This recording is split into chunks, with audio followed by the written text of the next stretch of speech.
Welcome to Bickering Book Reviews. My name is Sarah. And I'm Becky. And we're talking today about One of Us is Lying by Karen M. McManus. Okay, so this book is about 5 teens who are sent to detention. It's Bronwyn the Brain, Addie the Beauty, Nate the Criminal, Cooper the Athlete, and Simon the Outcast. Yes, this sounds like the Breakfast Club because it is. It says so on the cover. It's true. They are all in detention, but it's not Saturday. And one of them ends up dead by the end of it all. And the rest of the book is just kind of trying to figure out who had the motive to kill them, who is lying, who actually killed him. And, you know, there's mysterious circumstances surrounding all of the events in this book, and we have to figure out what happened. And that's essentially it. Yes. And now you read the ARC, but I had an e-ARC through NetGalley. I read the ARC, and I love reading ARCs because I'd rather read something physical. But anyway, so I really expected to hate this book. See, and I really expected to like this book. I don't get into the mysteries. I don't get into the social scandal kind of intrigue books, but I liked it. I was okay with it. No, I ended up liking it. I did like the characters. I was really kind of interested to see like what they were hiding because they were all like hiding some seriously juicy, scandalous secrets. And I was interested to see like what was going to come next. I wasn't surprised by anything that they were hiding. Like everything that you're supposed to like slowly being doled out, I figured out. Like there was no part of this book that was a surprise for me. And to me, to be like a good mystery, I need to be surprised.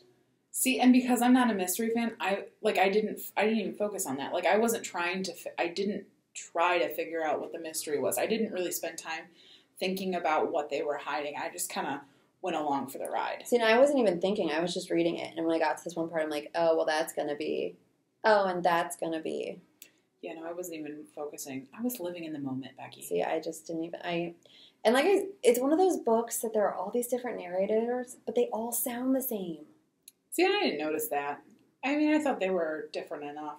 See, and I just didn't connect with the book or any of the characters in any way. It was actually kind of disappointing because I thought I was going to like it because I usually like this kind of stuff. Yeah, well, that's because I think it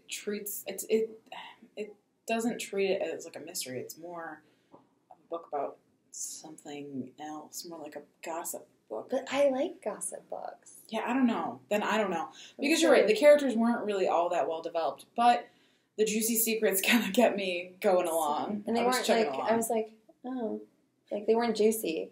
Like even like the big like surprise twist at the end I saw coming. I mean, I didn't even think about I thought like maybe that would happen, but I wasn't really spending time thinking about that. See, and I didn't. It was just like yeah.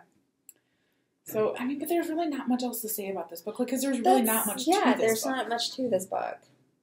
Like I said, I was unfortunate, and they're pushing this book hard. Really? They are. I've gotten like emails from NetGalley and other places about like, gotta read this book.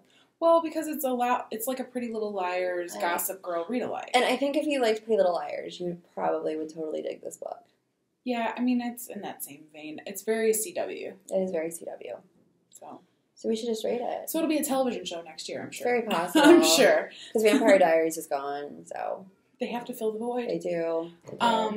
Plus the 100, like, is this awesome show, I guess, that everybody loves. And I started reading the book, and I thought the book was terrible. So I read the first book, but I guess that the book and the TV series are very different, because they started the TV series before she'd finished the book. Oh. But that is entirely unrelated to what we're talking about. Anyway, we're ready to rate. Yeah. And so our rating system involves unicorns and horses. So we've got 5 down to 2 unicorns. But if it is terrible and not magical, it is a horse. So what would you rate the book? So when I first finished it, I think I gave it a 3, but thinking about it, I'm giving it 2 unicorns. I just didn't connect with it. I'm going to give it 3 unicorns. I think people will enjoy it. It's like a very fluffy, easy, kind of push you through, quick read. There's definitely an audience for it, but I am not that audience. Fair enough. Simple as it gets. All right, so adios. Bye.